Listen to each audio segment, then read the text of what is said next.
we will move on quickly for the next item on the program. Bí àtúntò ìkàlẹ̀, ó ní ìdí tàbí tó kò sí mílíọ̀nù àwọn àgbàlagbà ní ẹni tí ò bá lẹ́rùn láyà kì í fọwọ́ sọ ọ́. Ẹni tó bá lè pa adìyẹ ní ọlé yàtọ̀ lọ pé tó lè yí ìjọba lè níyàwó kí n lé ohun tán rẹ̀ dé kò lè ní kankan fún wọn jẹ.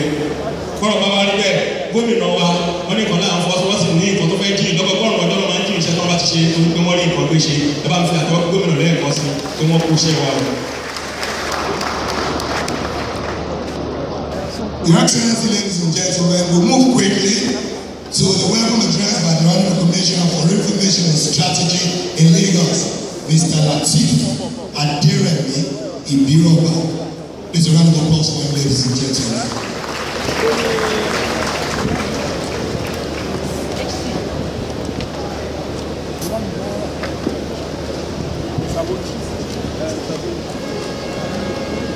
Your Excellency, the Governor of Lagos State, Mr. Babatunde Raji Fashola, Senior Advocate of Nigeria, distinguished ladies and gentlemen, as we gather again here to reason how to move our state further, I can only appreciate the fact that you have walked this road with us for 25 times now.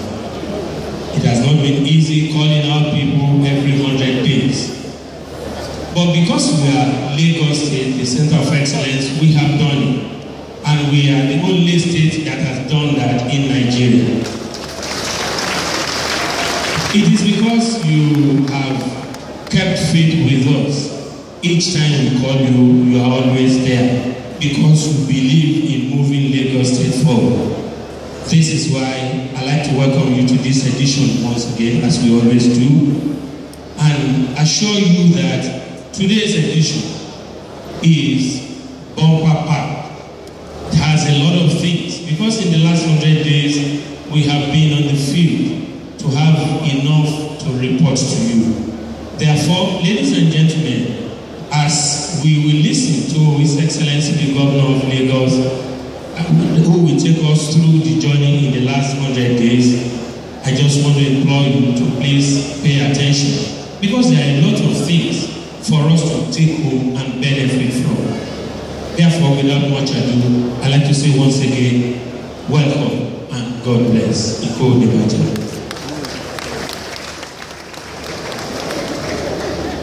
Your Excellency, ladies and gentlemen, that was the Honorable Commissioner for Information and Strategy, Mr. Lateef Aderemi Ibiroba. I think he deserves another round of applause. Thank you. Your Excellency, the Pidgin people will say you get mind. You get mind, sir. That's what they talk about for Pidgin.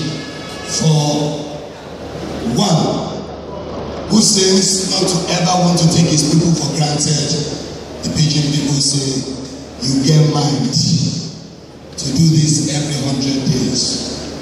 Our very distinguished guests, ladies and gentlemen, it is time to go to the main reason for our gathering. It is, of course, what has been termed the keynote address by the team leader of this great administration in Nigeria. Ladies and gentlemen, join me to bring to the podium up here His Excellency, the Action Governor of the great Lagos State. Put your hands together as I bring up Mr. Babatunde Raji Fashola, SAN, the Governor of Lagos State. Nígbà yóò láti kò tí gómìnà máa bá gbóyún sọ̀rọ̀ láti dín iṣẹ́ ọgọ́rùn-ún ọgbọ́n tí wọ́n ti ṣe ẹnu wà láti pàdé gbẹ̀yìn. Ẹ bá fọ́ láti ọdún pọ̀.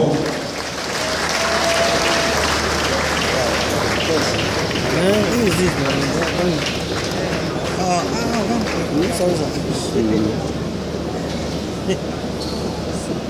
Please be seated. Okay. Yeah, you have to.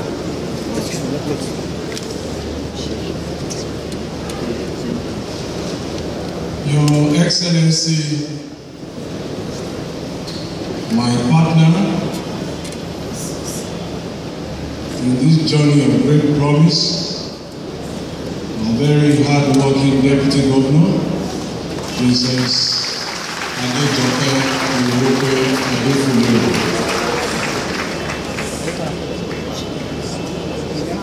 Your Excellencies, my very illustrious predecessors, Brigadier General Mobolaji Johnson, the very first governor of Lagos,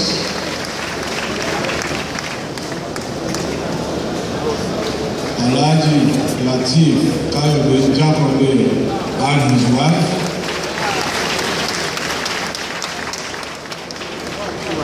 and of course, Rear Admiral Nnubisi Kanu. Public servants in the service of our great state, serving members of the Executive Council, the House of Assembly, former members of the Executive Council and the House of Assembly, Your Royal Majesties, my lords, spiritual and temporal, distinguished party leaders, eminent negotiators and Nigerians, ladies and gentlemen.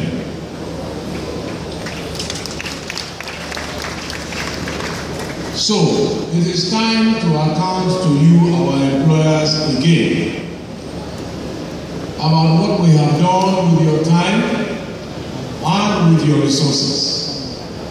This is the 25th consecutive time that we have done so. Please, if you want to applaud, feel free to do so.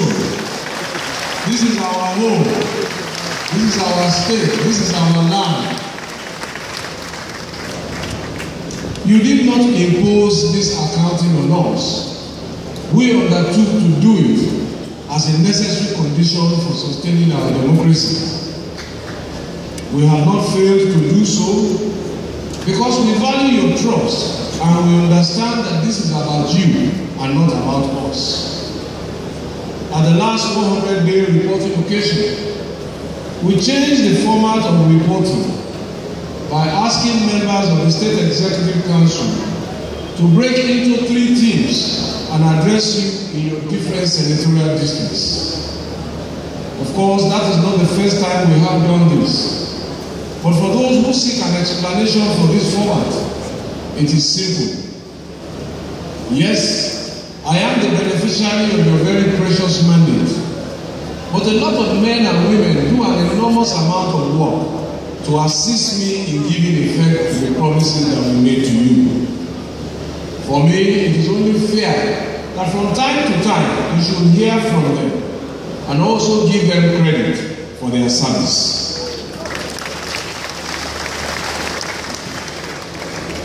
From their report to me after the last 100-day report, I was told that you received them very warmly and you showed a lot of appreciation for their effort.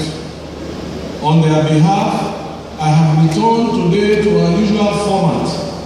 First, to thank you for the warm reception you accorded them and to report to you today the journey of the 2,500 day that we started in 2007. First, permit me to start with the report of the 4th quarter budget performance for 2013, which we presented during the last 100 days. Standing alone, the 4th quarter of 2013 budget performed at 125%. And this brought the cumulative performance of the year 2013 budget performance to 85%. Although the 85% budget performance for year 2013 is high by many standards, both nationally and internationally, it falls 4% short of our achievements in 2012, where our budget performed at 89%. But it shows to our adversaries who questioned our 2012 results that our high over 80% budget performance was not a fluke, and the reduction by 4% in 2013 is largely attributable to the revenue shortfalls that every state has been experiencing under the poor economic management of the PDP-led federal government.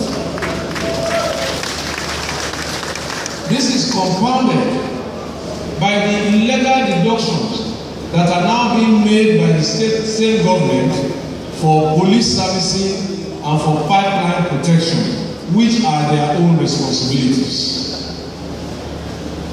They have misplaced $20 billion, and they are now resorting to picking the pockets of the states to discharge their own constitutional responsibilities. But in spite of these unconstitutional acts, the evidence of our high budget performance is the number of projects it has delivered and the services rendered, which we have been busy in the last 100 days handing over. Some of these projects include the Codeso and Sindiat Abiola roads, which were completed and handed over on December 27, 2013. There is also the Isopako market in Oshodi to resettle those who relocated from the Oshodi rail line, and also the Akaba Shon Memorial Park, both of which were handed over on January 7, 2014. The progress that was recorded when we inspected ongoing works at the Naida Agility Bridge and the road network on January 9, 2014. The 4-story, 110-bed maternal and child health center at Amu Ward and the newly dualized Alaba Cemetery Road in Nigeria, Fedodun, were handed over on the 21st of January, 2014. On January 27, 2014, 12 years after the tragic bomb explosion at Ikeja Cantonment, we completed and handed over the January 27 bridge linking Ajao Estate and Ijibu together and a network of roads. From the reports that we received, this link bridge has reduced our commuter journey times by about 75 minutes. On January 30, 2014, we started the issuance of the electronic certificate of occupancy. And on February 3, 2014, we launched the Lagos Homes Project, our strategic intervention to deliver housing to ordinary people on a minimum of a 10-year mortgage and a maximum interest of 9.5%.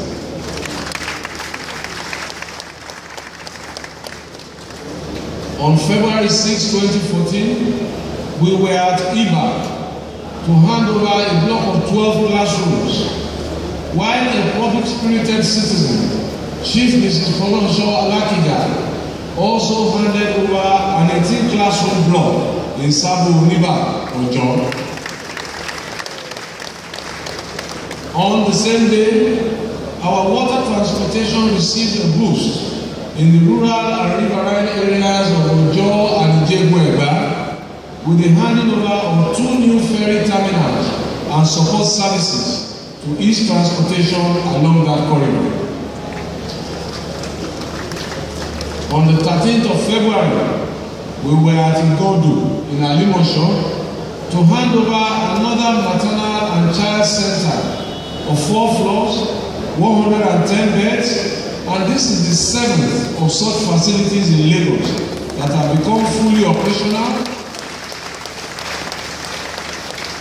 and which are now helping us to reduce the incidence of infant and maternal mortality.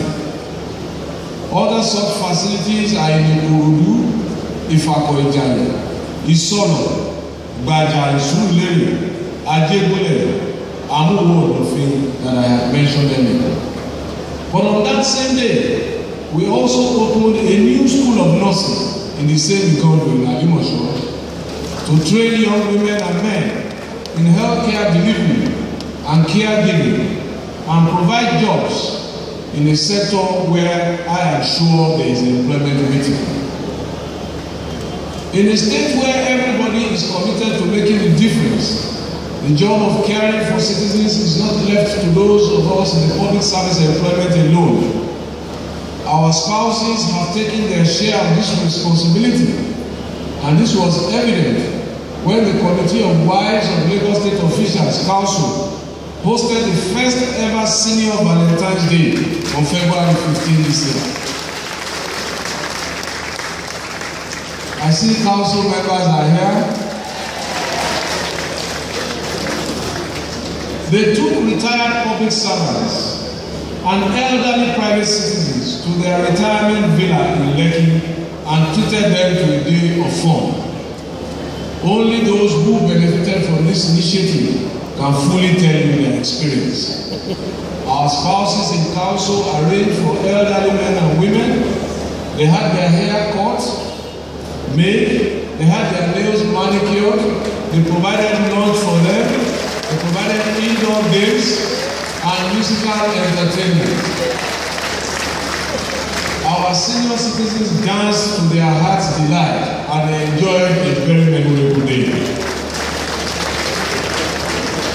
On behalf of these elderly citizens, the people and government of Lagos, I thank all members of council, especially our First Lady, my darling wife, who is the chairperson. Please give them a big round of applause.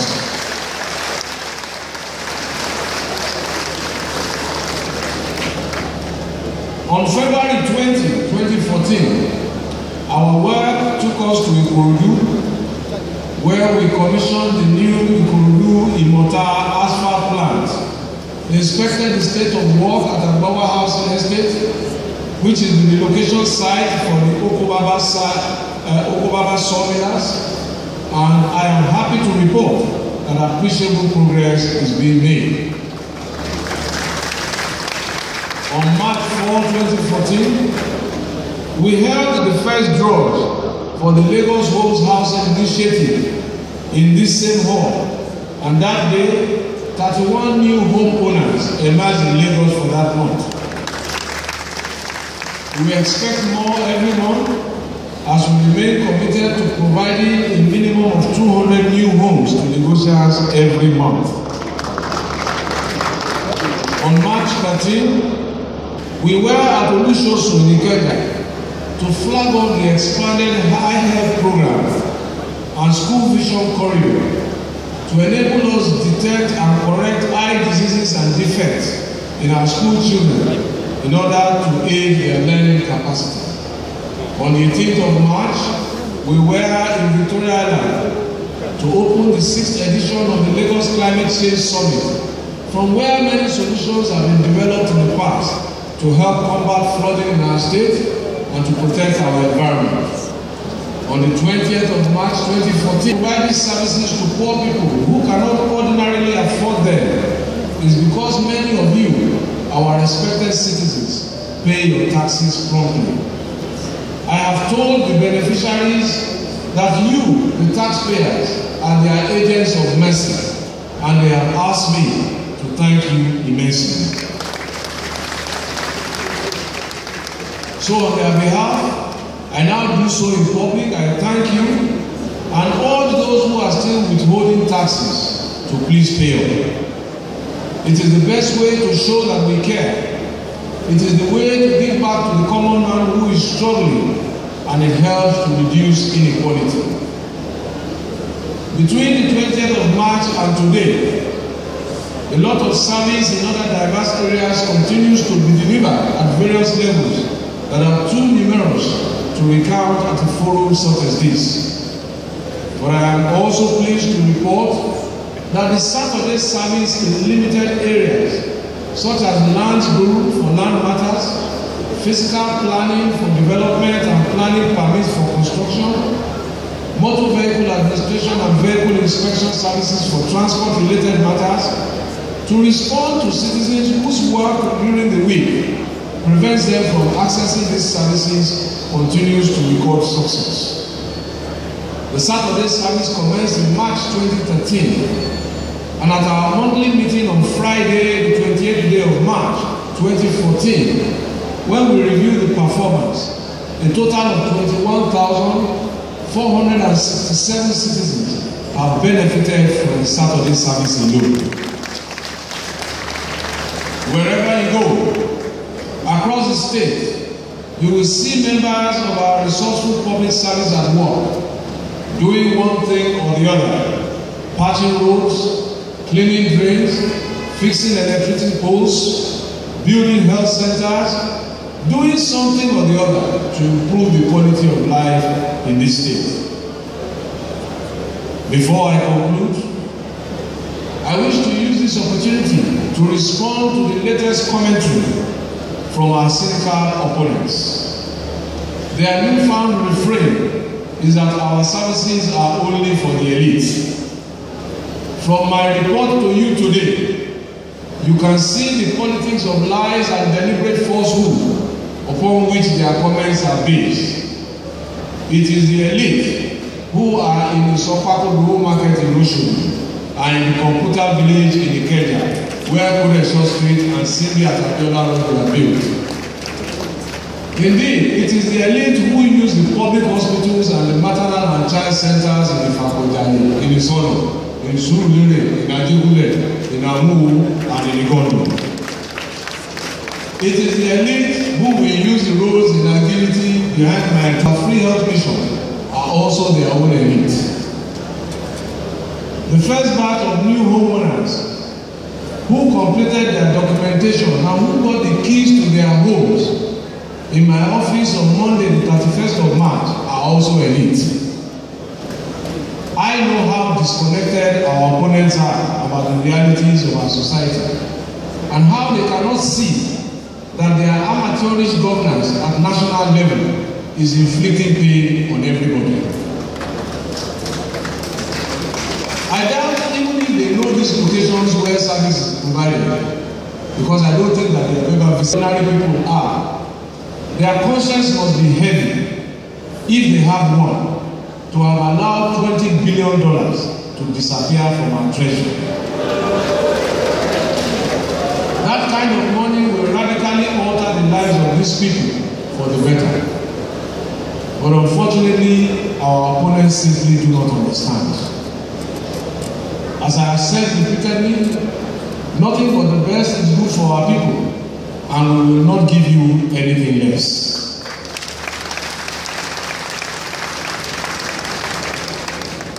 Our disconnected opponents classify ordinary people that we give service to as the elite. This is why they do not want things to change. This is why they say we should continually live under the tattered umbrella. They are wrong. The umbrella is our country's problem. It has been so since 1999. Service is the purpose of the social contract in a democracy, and that is what we commit to until the last day of my term. I have news for our opponents. Change is not just on the way. Change is here.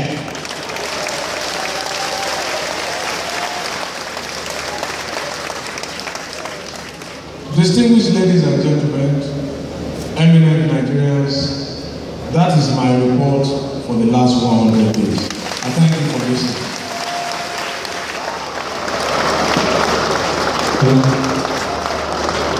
Ìṣòkè ìgbàgbọ́ wa ní gbogbo alágbọ́n àgbọ̀n lórí pátápátá ṣùgbọ́n àwùjọ alájẹ́kọ̀ọ́ yìí ni ẹ̀ka kan yọ̀rọ̀ náà díẹ̀.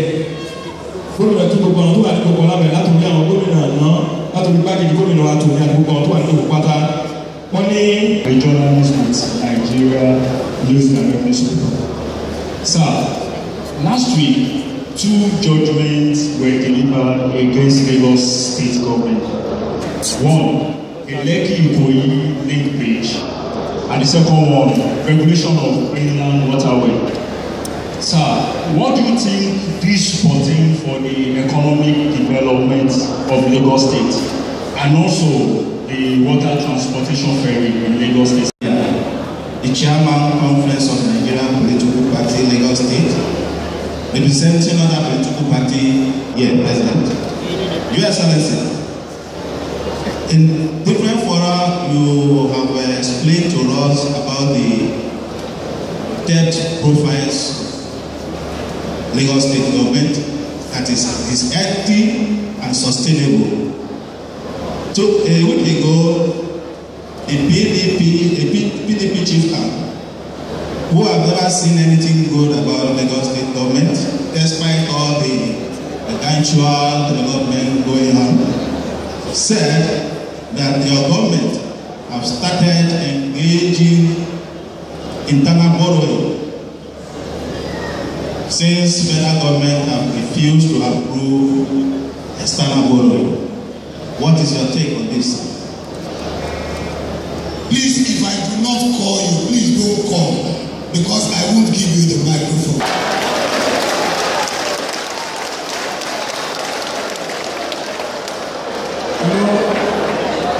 Mrs. Deacon, I think that the point that you have raised really underlies the heart of the matter in Nigeria. Unfortunately, I do not see you as an Igbo person. I see you as a Nigerian.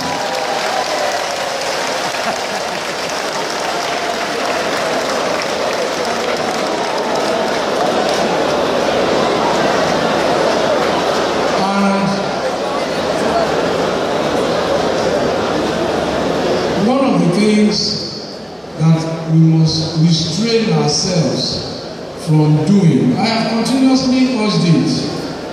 If something is wrong, it has no other name. It is simply wrong. So it does not matter who is involved. It does not matter where that person comes from. If there is injustice, injustice has no nationality, has no tribe. So if people feel offended or aggrieved, they should not ventilate it on ethnic grounds. They should not ventilate it on religious grounds.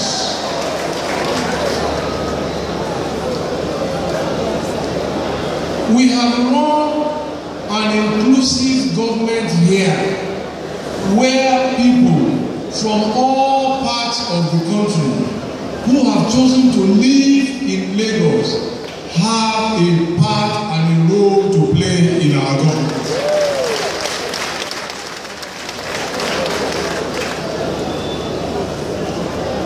And I want to appeal to you, in the interest of our children, we must put a stop to this divide on ethnic lines. It will not do our country any good.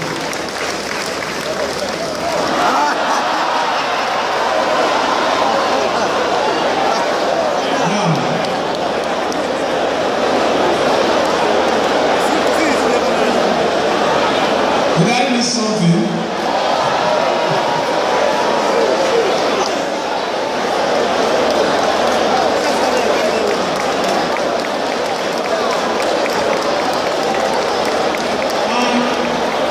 You know, it is very tempting, extremely very tempting for me to begin to reply you in detail, but I will not.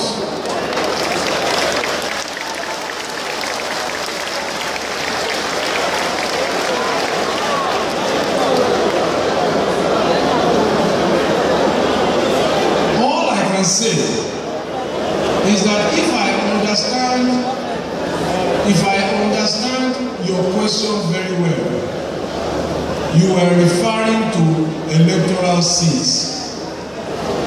Electoral seats are not given, they are contested for and they are won.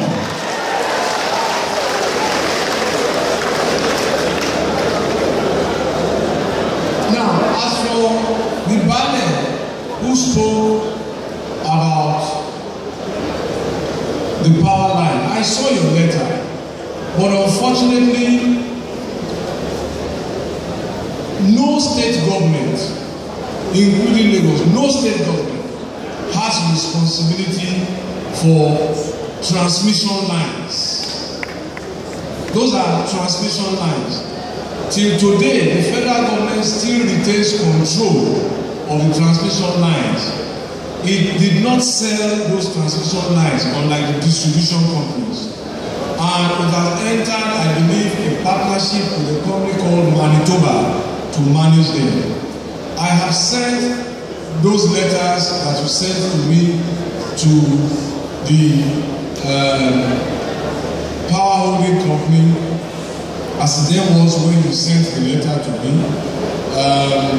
But I use this opportunity also to say that there are complaints from the distribution companies about erection of buildings and structures under transmission lines. Now, we will develop as we go on as a people who want electricity. The reality is that all those buildings that exist under power lines must either move or the power lines are realigned. One thing must happen. It is dangerous to live under it. The emissions and radiations, I am told by health practitioners, are dangerous to your health.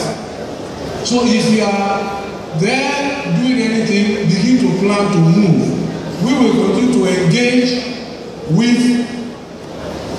the operators of the power sector to see if the costs are reasonable to realign them away from you.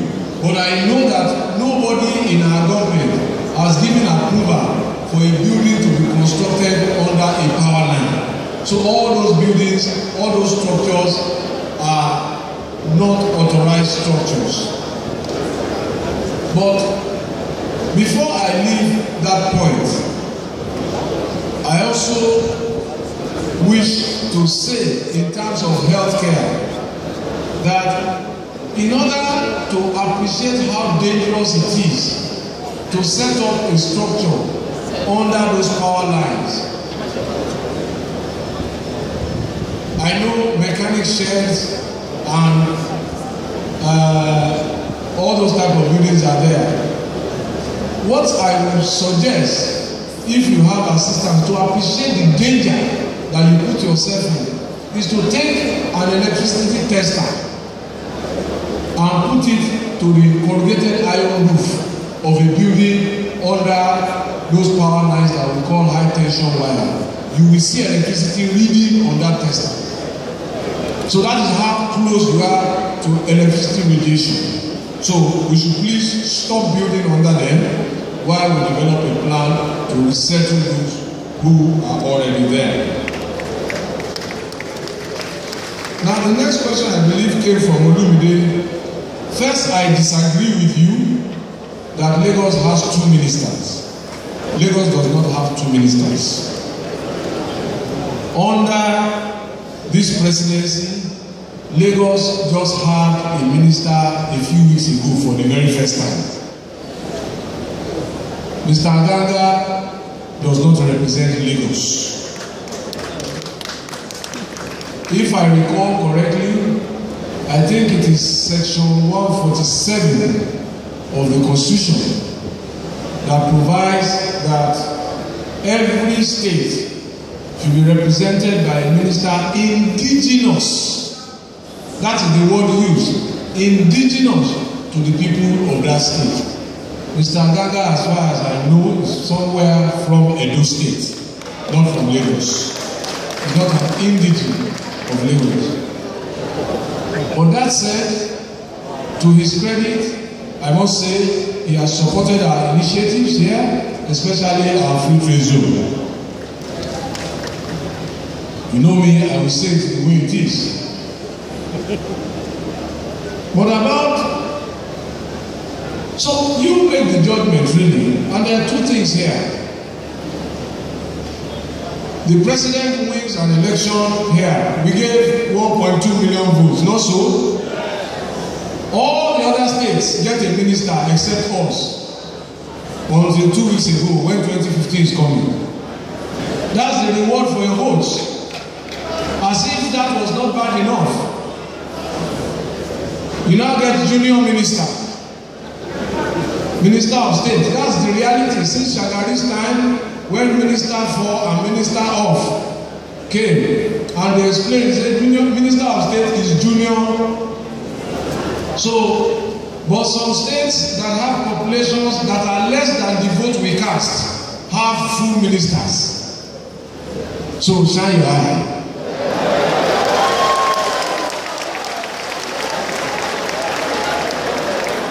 But perhaps another important point is that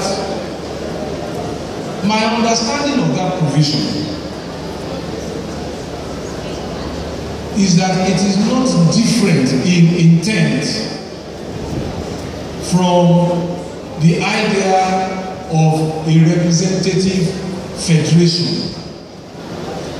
And that is why you will see that in the National Assembly, people go from state to state. In the House of Reps and in the Senate, representing their states. Not so? And you will hear senators and honorable members of the Federal House of Reps, when they get up, they will say, I, XYZ, representing this constituency. Although they are in the federal government, they are representing their constituency.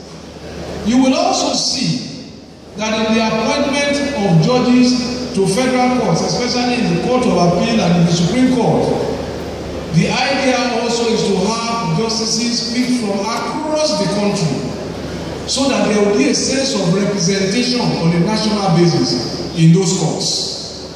And also, by their presence there, they are able to provide local knowledge of cases that come from their local area in order to assist either the Court of Appeal, where other judges from other parts of the country come from, to be able to do justice to people who come before them. So, that is exactly what it should be also in the federal executive, where the Constitution has said, pick somebody indigenous from each state to represent the state, not to represent the federal government. That is the point I want to make. And you will see in our previous experiences, some ministers have forgotten that they are representing their states. And what they have often gone to do is to go and levy war with federal might on their own states. The legislators have never done that. The judges have never done that. It is only in the executive arm that we have seen this kind of behavior. And it is because they simply don't understand, some of them, or they forget, if they understand, that they are there to represent their states, not to go and levy war against their states. And this is important to a point that I will make about the next question, which is the work that we are undertaking in Oyigbo. And I think Ayode can ask that question. Well, we have the contractor at Oyigbo has stopped work. It is because some agents of the federal government have moved soldiers there, claiming that they own the land. Now, as far as I recall, that land used to be, is the land next to mainland hotel, and it is good that Brigadier Raji Johnson is here, because that was part of the land that he acquired during his tenure as governor, when Alhaji Femi Okunu was federal commissioner for works. And in documents handed over to our government, Alhaji Okunu clearly indicated that that land belonged to Lagos State government. It had been unused for many years. It was when we started this Lagos Road initiative. We decided to build 48 flats there. We awarded the contract. We started building. Then people came with soldiers and said it belongs to federal government. So that is the reason why they've stopped, used soldiers to stop the construction. Now, this is related. This morning, on my way to this event, you will see, I observed at the Ilubere Housing Estate, where we have started a project to build 1,188 flats. somebody has gone to put up a sign in the Federal Republic of Nigeria there that they own the land. Now that land has been there for the last 5 years. The contract for reclaiming that land was issued by Lagos State Government to Julius Berger under my predecessor's tenure. About a month or so in January, we are awarding the contract for the construction. Suddenly, the federal government realizes now that it's claiming ownership of the land. I was told that the minister we were talking about, Senator Babatunde, was there on Saturday with soldiers. So, this is what you get for 1.2 million votes. It's a threat to our housing initiative. It's a threat to poor people who are looking forward to owning homes under that scheme. Now, as for the issue of the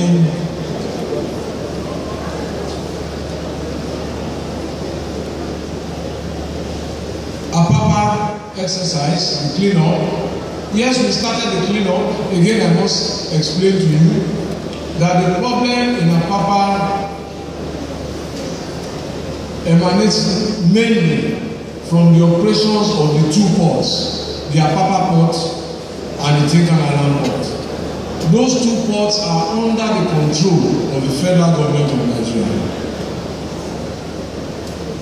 As for Apapa port, the problem has escalated after it was concessioned, and what we found out was that the parking area in the port was taken away from the tankers by the concessionaire. So they drove the tankers onto the road and the containers rather. This morning on my way here, one container has fallen. LASMA is battling to get it out of the road, and this is what happens every day. And I have explained that I don't know any country that aspires to the kind of greatness that we want, that continues to haul containers and petroleum products on the road. There is an old rail line there built by the British. The tracks are still there.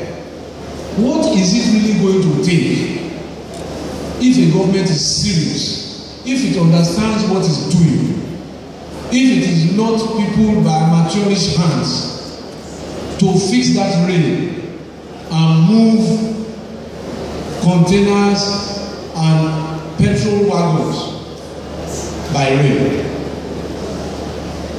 So that is really where the problem is. Now, unfortunately, because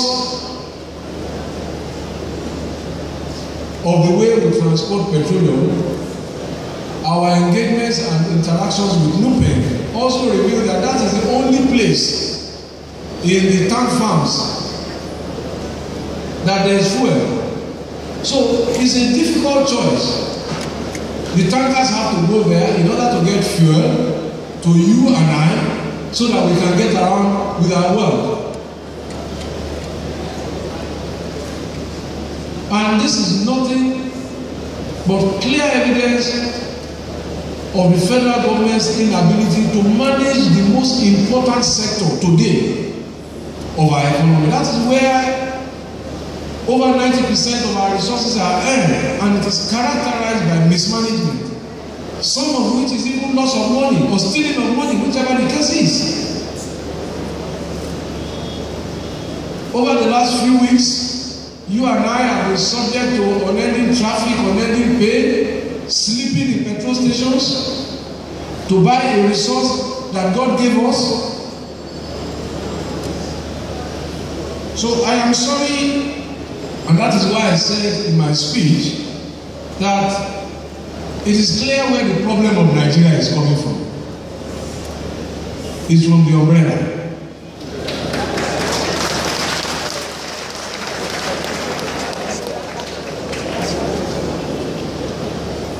The issue of COO, yes, there were backlogs, but you will also recall in my speech that I said we have started issuing the electronic COOs, and very soon we will clear the backlog. I assure you that that is in our control, and I will deal with that.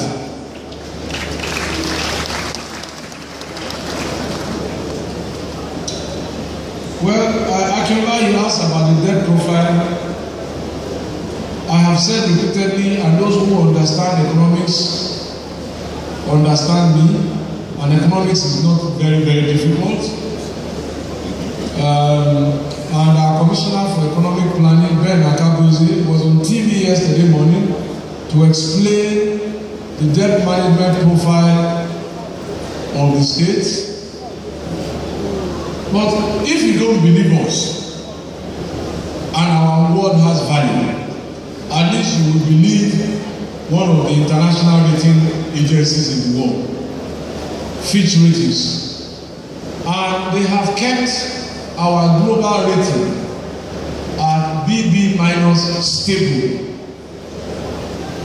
They have withdrawn the ratings of some other states in Nigeria, but that's their business, that's not mine. But that's how good the economy of Lagos is, that's how reliable it is, that's why it is performing, that's why investments are coming.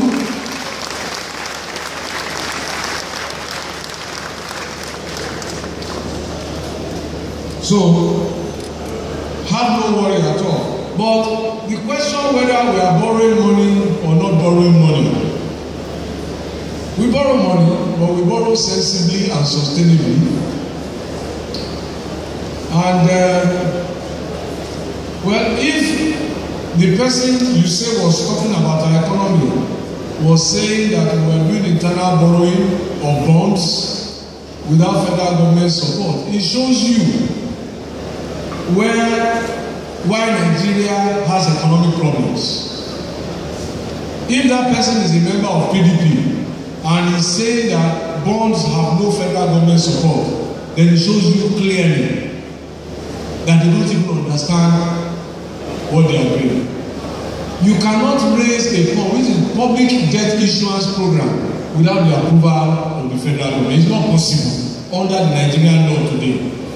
You must seek the consent of regulatory agencies such as the Securities and Exchange Commission and also the Nigerian Stock Exchange. They are agencies under the control of the federal government. So if they say we are raising bonds without their approval, it means that they have totally lost control of the economy. They don't understand it, because that is what is in their control, that is what they gave approval for, because it is sustainable, it is reliable, the investors want it.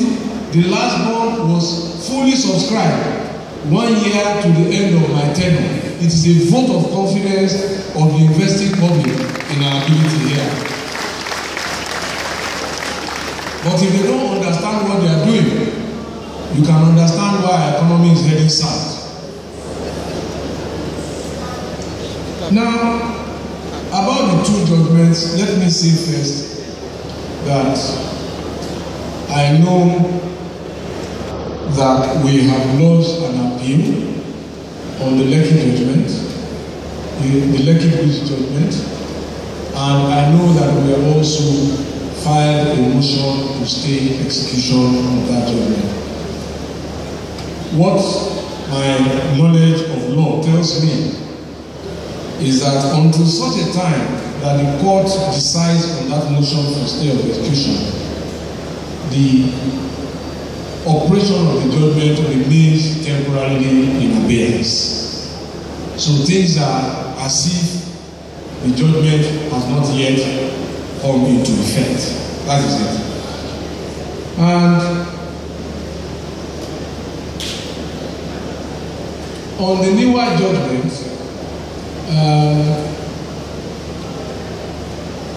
I have made our position known that and I speak with respect, knowing that these matters will be pending before an appellate court. But in order at least to explain my position to you, and hopefully not to, as it were, attempt to preempt the court, is that